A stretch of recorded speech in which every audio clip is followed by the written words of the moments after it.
ये नया भारत है। कानून सबके लिए यकसा है।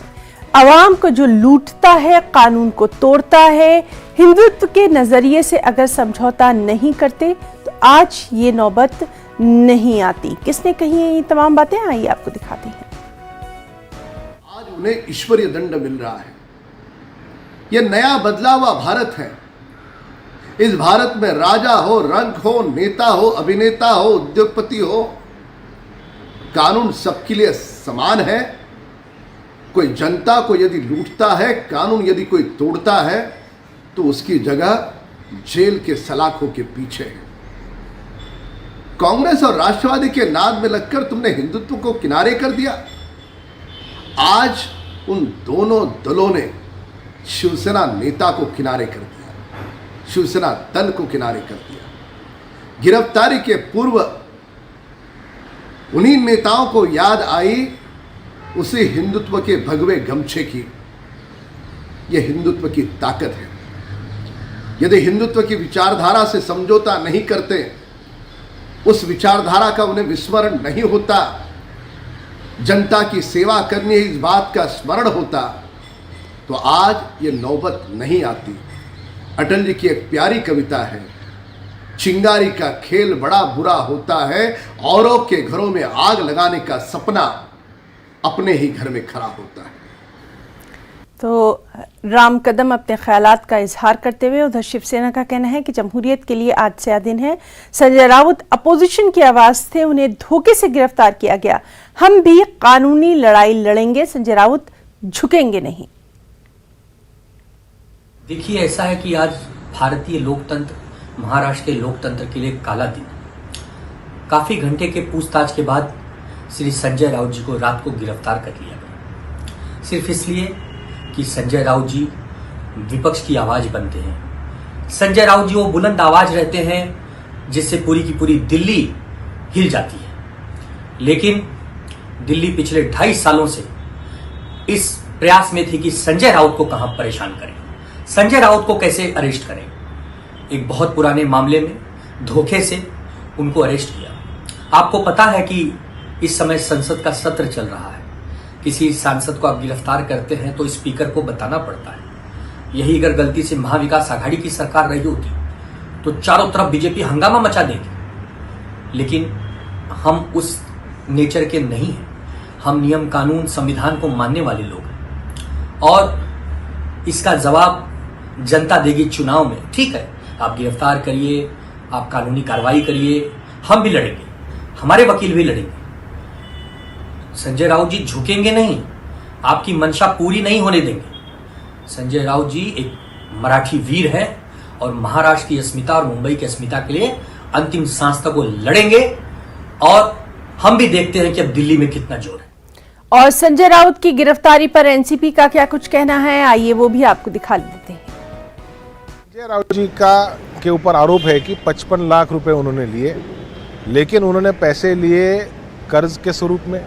उनके इलेक्शन एफिडेविट में उस चीज़ की एंट्री है, उनके इनकम टैक्स के रिटर्न में उस चीज़ की एंट्री है, और कर्जे के स्वरूप में लिए हुए पैसे वापस भी किए गए। तो ये सारी चीज़ें पब्लिक डोमेन में होने के बावजूद भी संजय राउत जी को क्यों टारगेट किया जा रहा है, ये प्रश्न स्वाभाविक रूप से देश की जनता पूछ रही है। क्या ये कारण है कि वो भारतीय जनता पार्टी की आलोचना करते हैं? क्या ये कारण है कि उन्होंने महाविकास आघाड़ी का गठबंधन करने में उनके एक अहम भूमिका थी? तो शायद इन कारणों के ही वजह से संजय राउत जी को टारगेट किया जा रहा है। ऐसी कुछ बड़ी बड़ी संस्थाएं हैं जो ईडी के रडार पे हैं, इनकम टैक्स के रडार पे हैं, सीबीआई के रडार पर हैं, लेकिन इन बड़ी संस्थाओं ने करोड़ों रुपए का डोनेशन भारतीय जनता पार्टी को दिया। अब जो संस्था ईडी के रडार पे है और उस संस्था ने अगर भारतीय जनता पार्टी को करोड़ों का डोनेशन दिया होगा, तो क्या ईडी भारतीय जनता पार्टी के नेताओं का, अध्यक्षों का भी इन्वेस्टिगेशन करेगी? तो मुझे लगता है इस संदर्भ में जिन लोगों ने भारतीय जनता पार्टी के खिलाफ में अपना आवाज़ उठाया, उनको पॉलिटिकली टारगेट करने का एक षड्यंत्र पिछले कई सालों से भारत में हो रहा है। और इस वक्त की क्या कुछ वहां पर सरगर्मियां देखी जा रही हैं, सीधे जानेंगे हमारे साथी वसीम अंसारी से। वसीम, इस वक्त का हाल आपसे जानना चाहेंगे, आप कहां पर मौजूद हैं और क्या कुछ वहां पर सरगर्मियां नजर आ रही हैं संजय राउत को लेकर? देखिए, मैं इस वक्त ईडी कार्यालय मौजूद हूँ। मैं आपको यहाँ की ताज़ा तस्वीर दिखाना चाहता हूँ किस तरह से यहाँ पे देखिए तैयारियाँ शुरू है। कुछ ही देर में संजय राउत को इसी ईडी कार्यालय से लेके जाया जाएगा मेडिकल के लिए, यानी कि यहाँ से ईडी कार्यालय से सीधा जज हॉस्पिटल जाएंगे, वहाँ पे उनका मेडिकल होगा। उस मेडिकल के बाद वो कोर्ट की तरफ रवाना होंगे, जहाँ पे ईडी के जो अधिकारी हैं और जो वकील हैं वो मौजूद होंगे और बाकायदा जो उन्होंने अपनी हिरासत में संजय राउत को लिया है उस बारे में उसे लेकर दलील पेश करेंगे। जिस तरह से कल से ही पूरे राजनीतिक माहौल गरमाया हो, उसे देखते हुए किसी तरह की कानून व्यवस्था ख़राब ना हो उस पर ध्यान देते हुए बाकायदा जो यहाँ की जो सुरक्षा व्यवस्था है बढ़ा दी गई है। लगभग 200 पुलिस वाले यहाँ पे तैनात हैं। ईडी कार्यालय के पास लगभग 100 पुलिस वाले हैं, तो वहीं पे जज अस्पताल के 50 पुलिस वाले और कोर्ट के बाहर भी 50 पुलिस वाले हैं। और मैं आपको बताना चाहूँगा कि जिस तरह से देखा गया एक पूरी राजनीतिक प्रेशर्स बढ़ सकते हैं, कुछ राजनीतिक हलचल बच सकती है, इसे भी देखते हुए जो यहाँ ईडी कार्यालय के बाहर का जो माहौल है पूरा बैरिकेड्स की तरह से लगा दिया गया है ताकि किसी भी तरीके से किसी बाहर वाले को आने जाने की इजाज़त ना हो। और साथ ही एक पूरा रोड है, ये सड़क है, इस सड़क के दोनों छोर पर बाकायदा बैरिकेड्स लगाए गए हैं। गाड़ियों का आवाजाही कम है, उनसे पूछा जाता है और जो ज़रूरतमंद है उन्हीं को, जो रोज़ाना यहाँ आते हैं या फिर ईडी कार्यालय से संबंधित लोग, उन्हें यहाँ पर आने का मौका दिया जाता है। और दूसरा छोर ये है जहाँ पे पुलिस वाले पूरी तरीके से तैनात है। तो ओवरऑल सुरक्षा की व्यवस्था काफ़ी अहम की गई है। और जिस तरह से आरोप लग रहे हैं, राजनीतिक माहौल गरमाया हुआ है, राजनेता अपने अपने तरीके से बयानबाजी कर रहे हैं। एक तरफ बीजेपी इस पूरे ईडी कार्रवाई को लेकर समर्थन कर रही है, तो वहीं कहीं ना कहीं कांग्रेस एनसीपी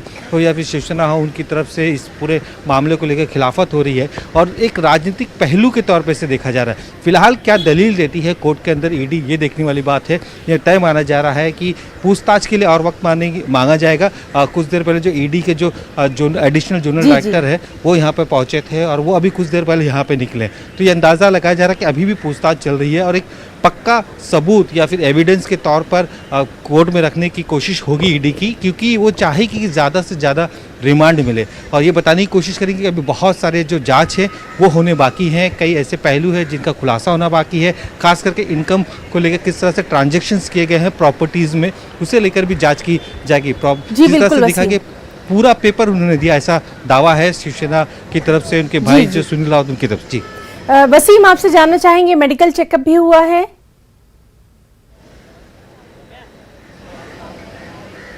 अभी तक मेडिकल चेकअप के लिए लेके जाया नहीं गया है। इस वक्त ईडी कार्यालय में ही संजय राउत मौजूद है, लेकिन किसी भी वक्त उन्हें यहाँ से लेके जाया जाएगा। जो प्रोसेस है पूरा, जब कोर्ट में पेश करना होता है उससे पहले मेडिकल करवाना होता है और इस प्रोसेस के तहत यहाँ से सीधा जज अस्पताल जाएंगे और वहाँ पे उनका मेडिकल होगा। मेडिकल के बाद वो पीएमएलए कोर्ट में पेश करेंगे ईडी के, वहाँ पे उन पर बहस होगी और किस तरह से इनके वकील भी पूरे जो मामले हैं बताएंगे, रखेंगे, सामने रखेंगे, किस तरह से ये जो गिरफ्तारी हुई है ये जायज़ है या फिर अलग ही तरीके से इनको लाया गया है। सेम इसी तरह का माहौल हमने नवाब मलिक के दौरान भी देखा था। उस वक्त भी सुबह के वक्त ईडी के कार्यालय के अधिकारी पहुंचे थे, इस पूछताछ के बाद उन्हें हिरासत में लिया था। सेम तरीका यहाँ पर भी आजमाया गया है। लगातार जो 16 घंटे के करीब जो पूछताछ हुई, उस पूछताछ में कई मुद्दों पर खुलासा मांगा गया, पूरे सेटिस्फेक्शन नहीं हुए ईडी की तरफ से। यही वजह है कि उन्हें यहाँ पे लाया गया था। यहाँ पे भी 6 घंटे पूछताछ है और देर रात उनकी गिरफ्तारी की गई थी। तो कई पहलू है जो उनके सामने रखेगी और कोर्ट में भी इसी को लेकर दलील पेश किया जाएगा कि ईडी को क्यों ज़रूरत है, उन्हें अपनी हिरासत में लिया है और साथ ही क्यों रिमांड चाहिए। इन सब बातों का बिल्कुल वसीम, तो इस बेहद अहम खबर पर लगातार आपसे हम अपडेट लेते रहेंगे, तमाम तर तफसीलात हम अपने नाज़रीन तक पहुंचाते रहेंगे।